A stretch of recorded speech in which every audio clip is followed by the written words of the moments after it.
Hi, I'm Chris McBrien, a Gen Xer, and the pop culture from my generation is awesome. And I'm Yancy Eaton, a millennial, and the pop culture from my generation is dope. Episode 48, The Lion King Movie Review.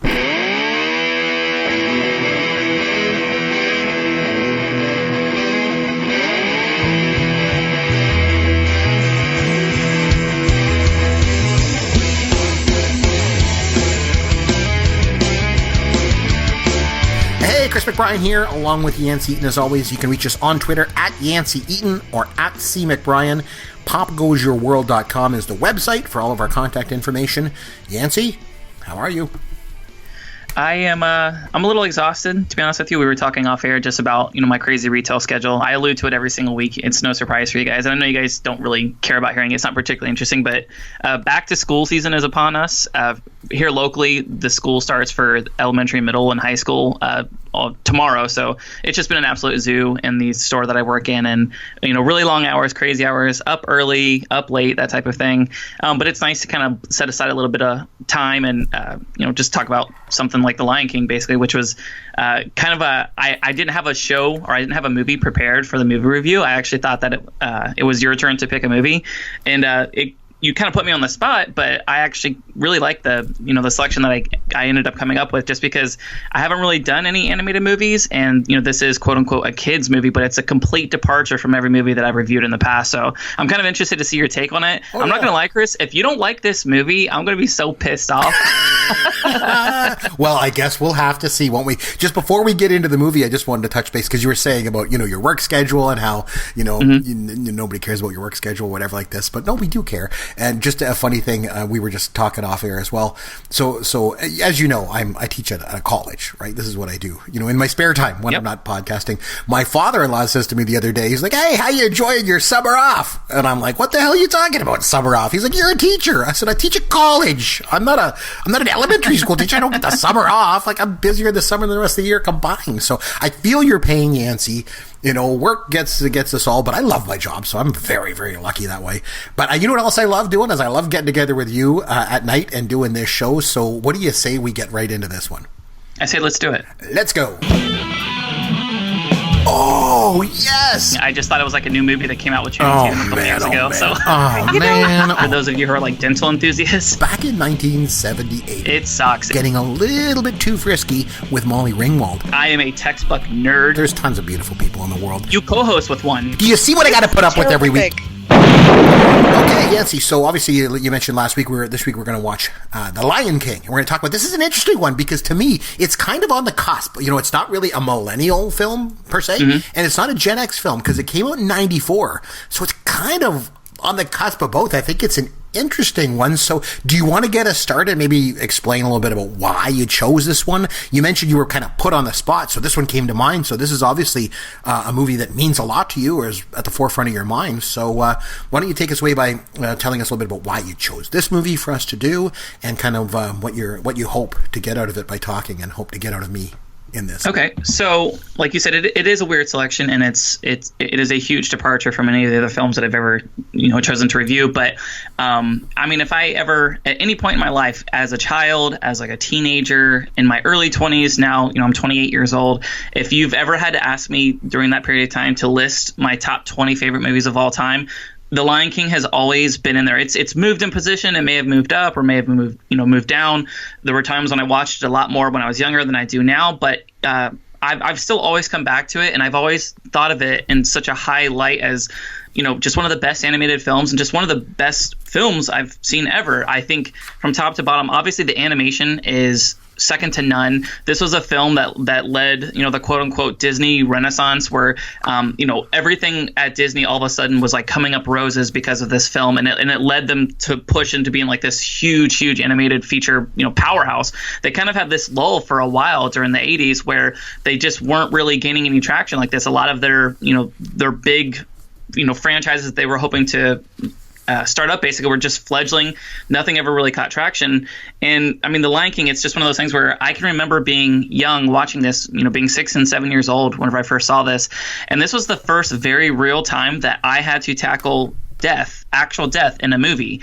It was the first time where like I actually looked at myself and I had to challenge, it talks a lot about of identity and your purpose in life, and basically, realizing who you are supposed to be. And, like I said, I was 6 and 7 years old, and there was all those different themes that came up in the movie. So it's a kid's movie that is beautiful and well casted. The songs, the animation, everything like that, top to bottom. But there's also a lot more going on under the surface that I just think makes it such a fantastic film. That's why adults love it too. So I guess I can kick it back to you. What are your kind of general arching thoughts of that? And please tell me that you actually enjoy this film. I will. I'm going to come back to that in 1 second. I just want to circle back to something that you mentioned, which just got me thinking here, and I'm just kind of going off on a tangent.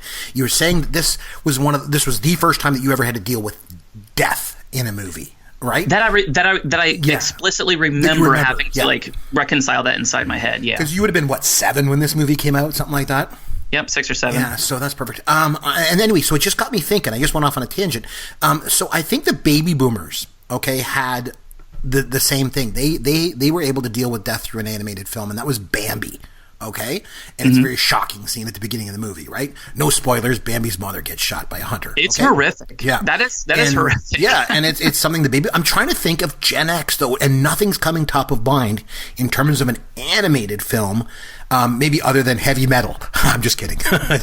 Where there was an animated film where us Gen Xers had to deal with death, and I'm sure that just nothing comes to mind, so somebody send me a tweet on that one. Okay, anyway, so back to your point, or your question, whether did I like this movie? This movie was fantastic. And the thing was, going into this, and I made this clear last week when you threw this at me, I'd never seen The Lion King, believe it or not. And I think because, again, it falls into that area where you and I have talked about on the podcast before. There's kind of like an area of time that's not quite Gen X and not quite millennial, usually in the 90s. Remember, we used to get a lot of guff when we first started doing this podcast because people were like, you're not talking about the 90s enough. And I go, because that's kind of right between us. And so that's kind of where this fell for me, because I was 24 when it came out. So I was, I wasn't young enough to watch an animated film, you know what I mean? But I wasn't old enough to really have kids to watch an animated film. So the movie just kind of slipped by under the radar. And for me, I'd always heard about it. I was very familiar with it, but I never ever had a chance to watch it. So I'm glad that you threw this movie at me. I got a chance to finally watch it and see what it was all about. And it was fantastic. I thought it was wonderful. I thought it was a great story. I thought it was well animated. I thought the songs were great. I liked everything about it. The only knock that I will say, and this is really, really minor, and I don't know if maybe you just think I'm crazy or not, but watching it, I felt like it could have been a little bit more grand. How can I explain this? Maybe the animation, I love hand-drawn animation. We're going to get into that tonight, trust me. But to me, I felt like it needed to be a little bit bigger. Maybe I need to watch it on widescreen or something like that to really appreciate it, or maybe I've seen it in the, on the big screen. I always stress how important it is to watch movies on the big screen. But I felt like it could have been a bit big. It almost felt like, maybe because I was watching it on the TV screen, it felt like I was watching a TV show at times, and it didn't come across with that grand, sort of epic feeling that I thought I would have getting into it. But even just the way it was put together, the cold opening with the circle of life, and then boom, the title, and then at the end they circle back when they bring the little baby up, it's gone full to the next generation, boom, the Lion King title again, it ends.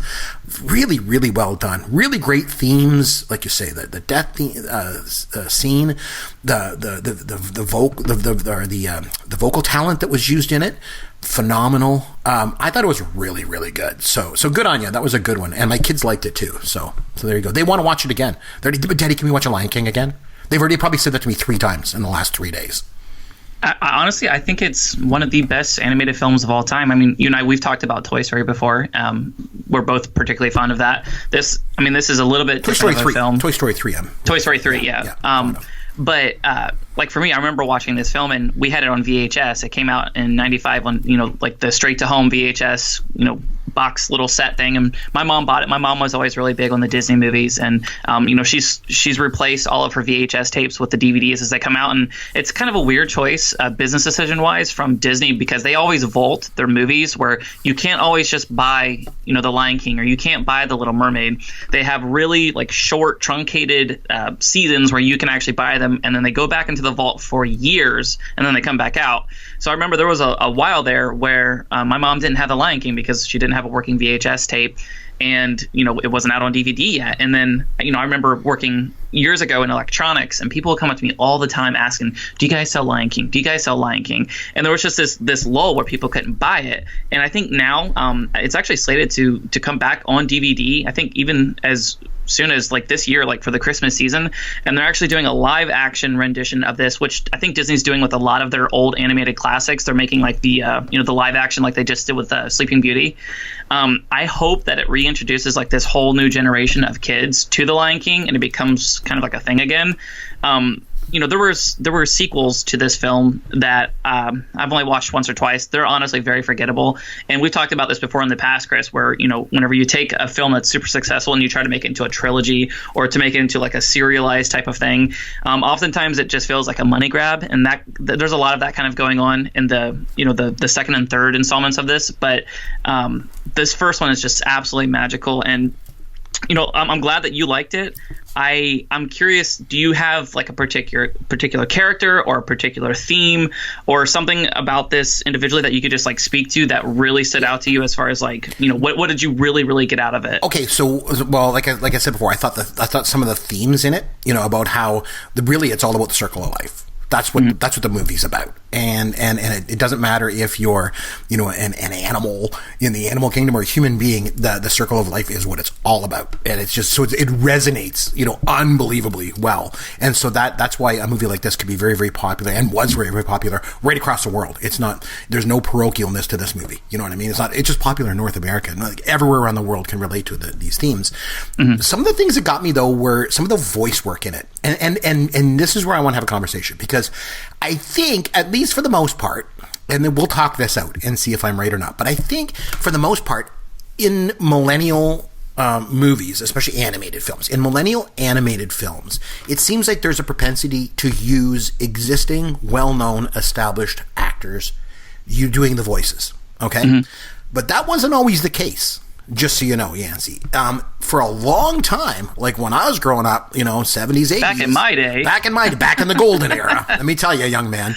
Back in those days, that didn't happen. That was kind of rare.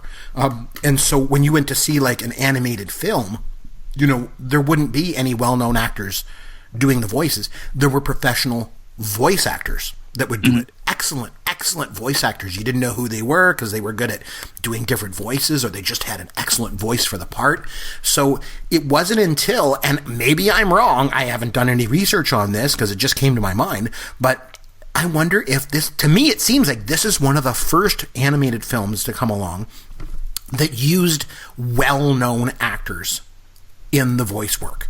And I don't know. Do you know? Because you got to admit, like a millennial animated films, Yancy, use well-known actors all the time, almost exclusively. Yeah, like all the time. And to me, that's kind of always bothered me a little bit because I'm like, you know what? All they're doing is they're sticking well-known people in, like Cars, for example. What was it? It's Owen Wilson, right? Or Larry the Cable Guy. Where the hell are you getting these? Now, Larry the Cable Guy, a little different. His voice is perfect for Mater, okay? But, why the hell are you using Owen Wilson? Give me a break. This is, for me, I think it's almost like taking away work from really, really talented voice actors who otherwise wouldn't get work because, they don't look like a movie star. You know what I mean? Like their skill is their voice.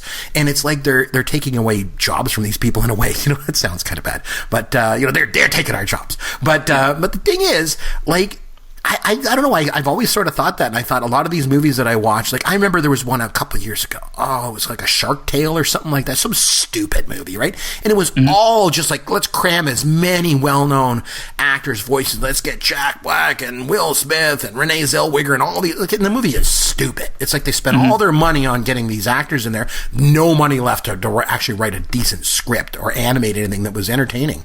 So I think it almost seems like they're banking just on the celebrity and like the built-in audience that comes with having celebrities voice those parts. I agree. Whereas this is like, I think, one of the first ones that I can remember that that brought these people in. That being said, they were all fantastic, and that's one of the things that stood out to me. That's a long-winded way of me answering your question of what stood out. Some of the voice work, anything that he does, James Earl Jones is phenomenal in. He's just unbelievable. So he's great. But the one that got me was Jeremy Irons, and he was Scar. Ah, yes. Wow, his performance was phenomenal. Just phenomenal. And I read somewhere that they liked his performance when he was giving it, when they were recording it. They were like, wow, this is so good, that they went and changed the animation in the film to make Scar look more like Jeremy Irons. Really? Yeah. Just he stood out to me. So Scar's performance I thought was fantastic. So that was one thing that really stood out to me, as well as the thematics that were going on, especially the Circle of Life.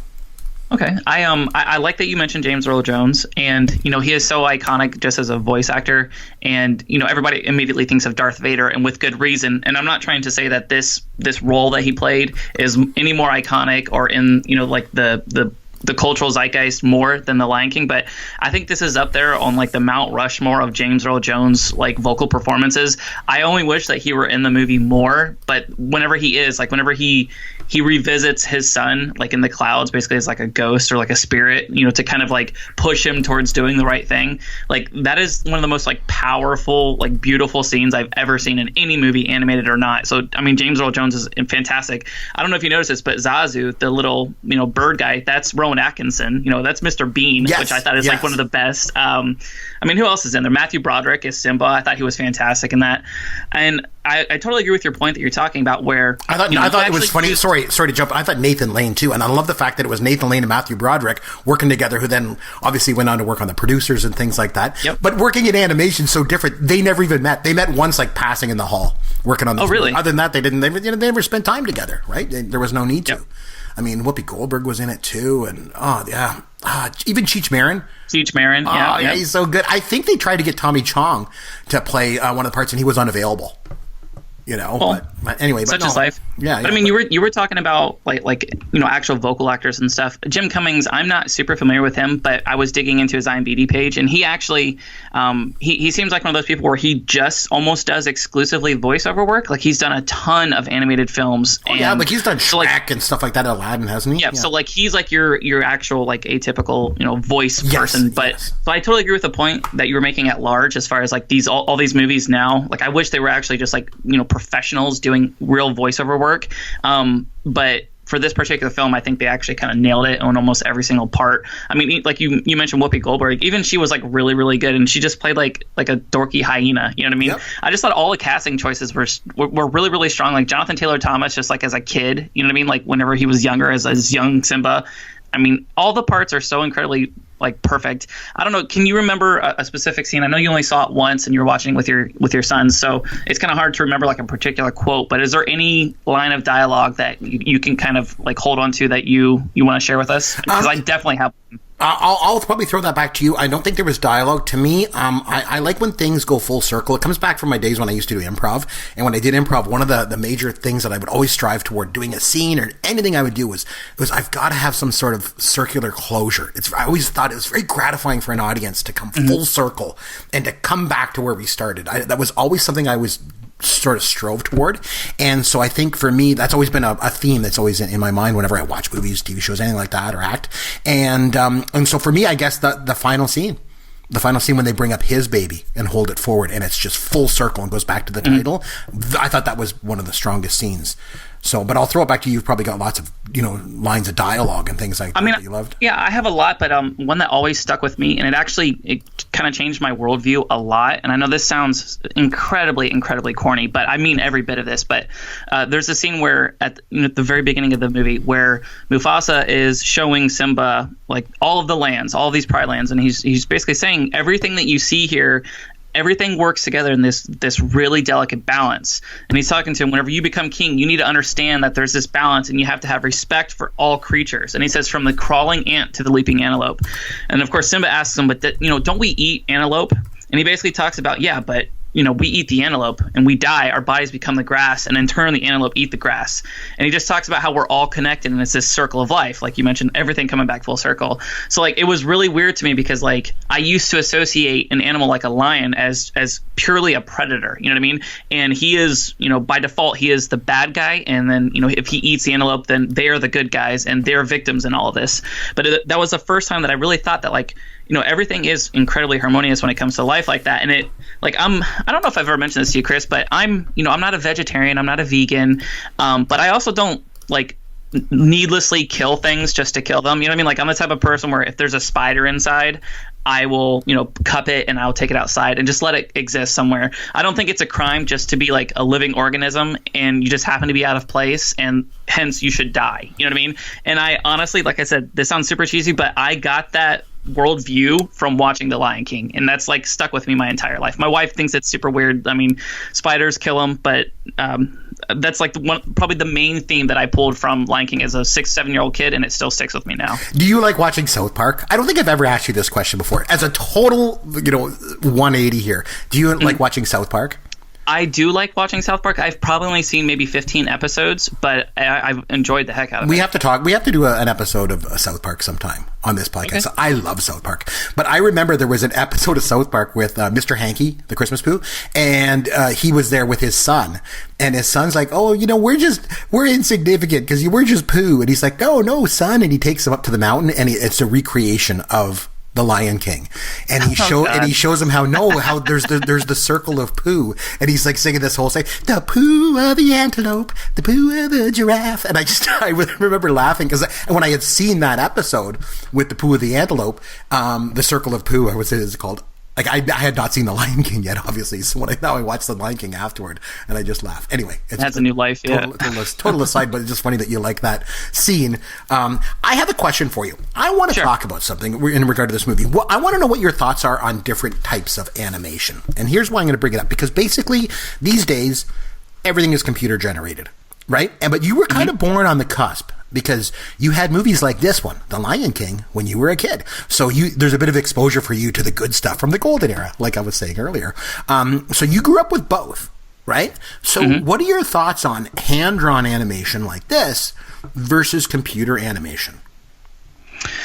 Man, that's really tough. I haven't really thought about that. I'll say this now. It almost seems like animated movies. They're like a commodity, and every single theater or developed company, they push them out all the time just because it's cheap, and you can reuse animation now, and you can just put out sequels and pump these things out. And a lot of the animated movies that come out today, they are still popular, but they don't have any magic in them whatsoever. Even a company like Pixar, like a lot of people feel like Pixar's kind of lost its way the last 6 or 7 years.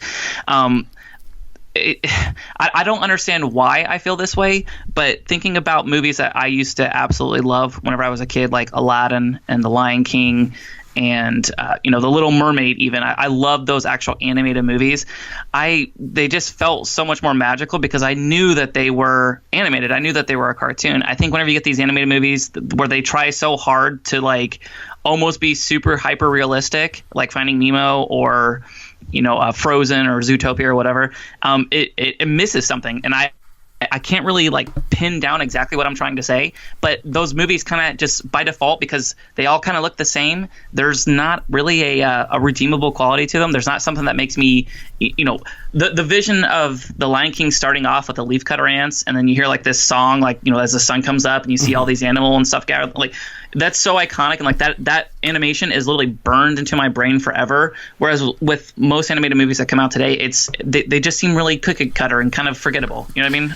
Well, that's because I think is because the people that are animating it, they have a certain style. They draw a certain way. They make things look a certain way. If you look at like somebody like Don Bluth, he had a certain style that was like totally there. The Secret of Nim, and he did All Dogs Go to Heaven. He did the Dragon's Lair video game and that TV show too. Like he had a real style of his own, and you're right. It's totally noticeable. Whereas on the computer, you don't quite get that style. Let me shine some light on this. My kids, as you know, I got 2 kids. I got 2 boys, 8 and 4 years old, and I'll tell you what, they like the hand drawn stuff way better than anything that's computer generated. Now, for me, Yancy, you might know this about me. I don't know. I tend to like nostalgia. I know it's crazy. It's hard to believe, but it's true. But you know, so what I do is I get my kids to watch a lot of old stuff. Right, I've had them watch old cartoon shows like Spider-Man and His Amazing Friends, and some of the '70s gems like Speed Buggy and Hong Kong Phooey and Inch High Private Eye. Anyway, that's another whole show. All the way up to movies. Oh, the other day, a little while ago, we watched a movie called The Rescuers. It's like from the late '70s. They loved it. My kids loved it. All this hand-drawn stuff they love. Recently, we went to see Cars 3. We were talking about that on the podcast a couple weeks ago, and the movie sucked. Cars 2 sucked too. And I'm not saying that, you know, all CG animation, you know, is no good. And I don't know if you're going to, you know, I think you might kind of agree with me. Like, it's just that older hand-drawn stuff is way, way better.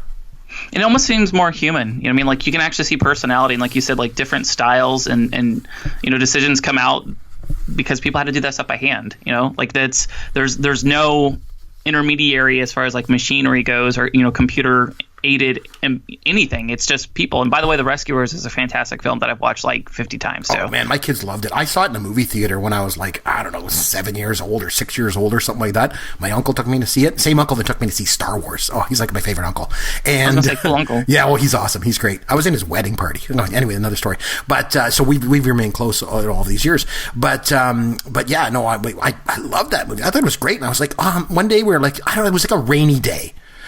Or maybe it was a snow day. I know you don't know those things exist, Yancy, but up here in Canada, we actually have snow days in the wintertime. You can't get out of the house. You can't go to school. School's closed. There's too much snow. So we're like, what is this snow you speak of? What is this ice? It's in my drink, for heaven's sakes.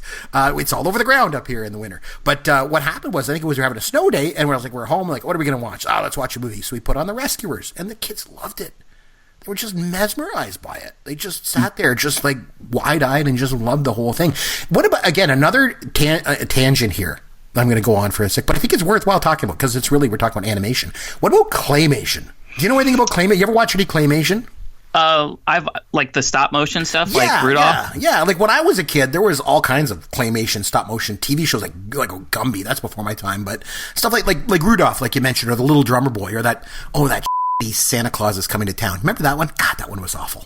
I like Rudolph. I think I like Rudolph not because of the movie itself, but just because my mom has always been like the biggest like fan of Christmas as a whole of over any person I've ever met. Me too. I love Christmas. We just always used to watch Rudolph. My mom loved it. It was kind of like a yearly tradition. It still is. Like, you know, it's harder for all of us adult kids and all of our our offspring and stuff to get together and watch it. But I don't know. That's a movie that every time I think of it, just kind of ties me to my mom, and I just like thinking of that. I do like claymation as a whole. I mean, there's been like some comedies and stuff that have come out the last few years, like adult movies that were claymation that were pretty good.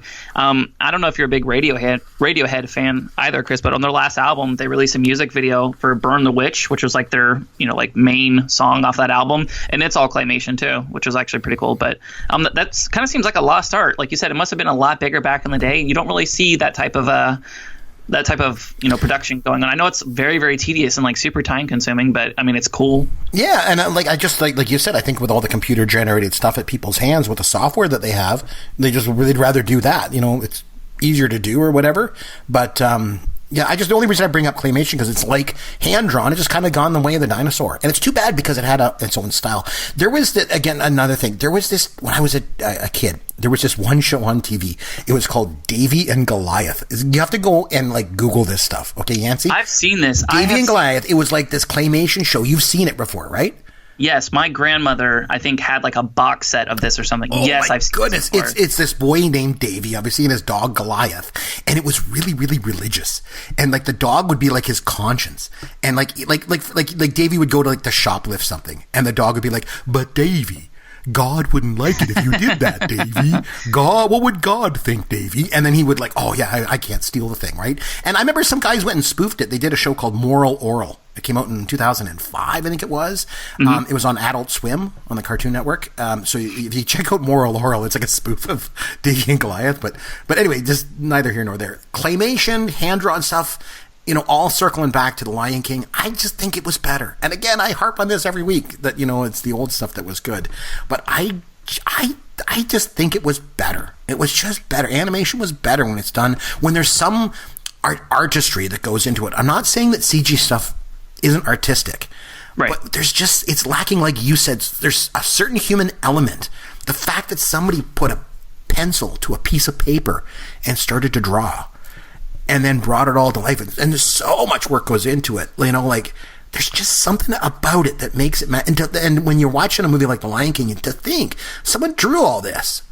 Like, it's just incredible. Like, it's like just moving art. Like, it's just phenomenal. I don't know. I think it's really good. I think I'm normally a little reticent to kind of like enlist the idea that, oh, well, something was way better in your period. Like, I'm a little hesitant to ever jump on that boat. But come over to the dark side. Yes, with you on this one, I think I'll agree. Like, the old school animation, man, there was just I use this word a lot just because I'm poor at using adjectives to describe my point, but there really was a lot of magic in those old style animation. And like you said, even the claymation stuff. I mean, you want to talk about burning an image in your mind forever. I mean, new CGI stuff. Are we gonna talk about Phoebe Cates in the red bikini again, like we did last week, about burning an image in your mind? Oh my. Sorry, go ahead. What does one say after that? You can't. Anyway, so no, go ahead. I liked it because Danielle was on it. She's like, even my jaw dropped in that scene. Yep. Sorry. Anyway, go ahead. No, that basically wraps up my point. It's just I'm willing to toss it to you, basically saying that I do agree that animation from those days, the hand-drawn animation, like I acquiesce to the fact that was better than most of what we see as far as, you know, the last 15 to 20 years of animation. I don't even think it's close. I agree. I'll tell you what, though. We'll do an episode sometime. We'll list our favorite animated movies of all time. That would be a good show. But for now, I have a question for you, though. Okay. The Lion King. Is it your favorite animated film of all time? Favorite animated film? I'd have to go back and look.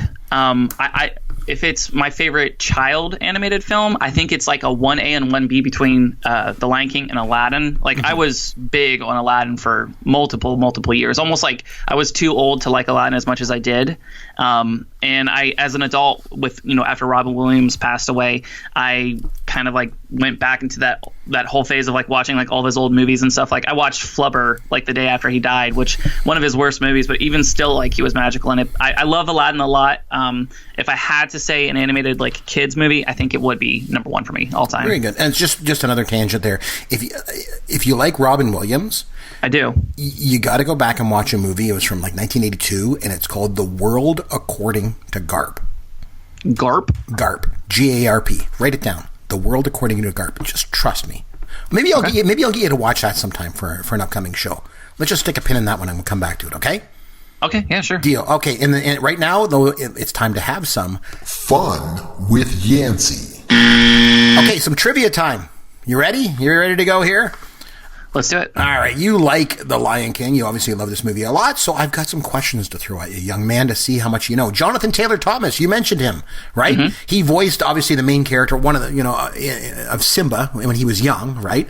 Correct. But at the time that he did this movie, Jonathan Taylor Thomas was quite well known because he had a role on the popular sitcom Home Improvement, right? So, correct. Yancy, when he was on Home Improvement, can you name Jonathan Taylor Thomas's character's name from that show?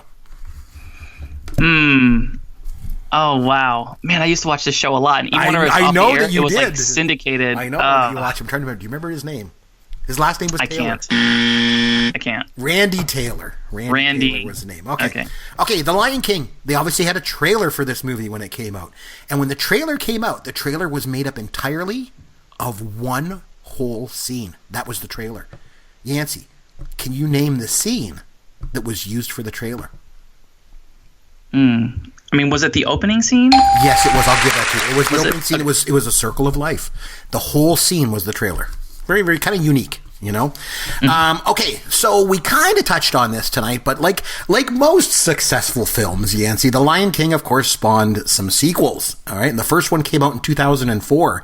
Do you know the title of the first sequel that came out? Was it Simba's Pride, or was it... No, I'm sorry. It was The Lion King 1.5. Oh, God. Are you serious? Yeah, I'm sorry. Okay, James Earl Jones. You mentioned James Earl Jones, who we mentioned. He was the voice of Mufasa, obviously. And Madge Sinclair voiced Sarabi, right? Mm-hmm. They actually played an African king and queen together in another film. It was a 1988 comedy. Can you name the film in which they played an African king and queen together? Yes, I can. I know you know this, Yancy. Isn't this an Eddie Murphy movie? It's an Eddie Murphy movie. You're so close. My God. I have seen it. I'm literally blanking on the name. Coming to America? Yay! Yes. God, I was just going to start singing the opening song. Thank God. Okay, the 1994 Academy Awards. For that, The Lion King was nominated for 3 of the 5 best song nominations. But which song, Yancy, did it take home the gold for? It was Elton John's Can You Feel the Love Tonight, right? That's correct, yes. You got it. Bonus points if you could name the other 2 songs from the movie that were nominated for Best Song. Hakuna Matata. Hakuna Matata is one, and the hint is the poo of the antelope. Chris, I don't know, man. The Circle of Life, dude. The Circle of Life. Oh, that's the name of the song? Oh, okay. Yeah, it's called The Circle of Life. You don't know. Fair enough. Okay, anyway, it's good. You got it.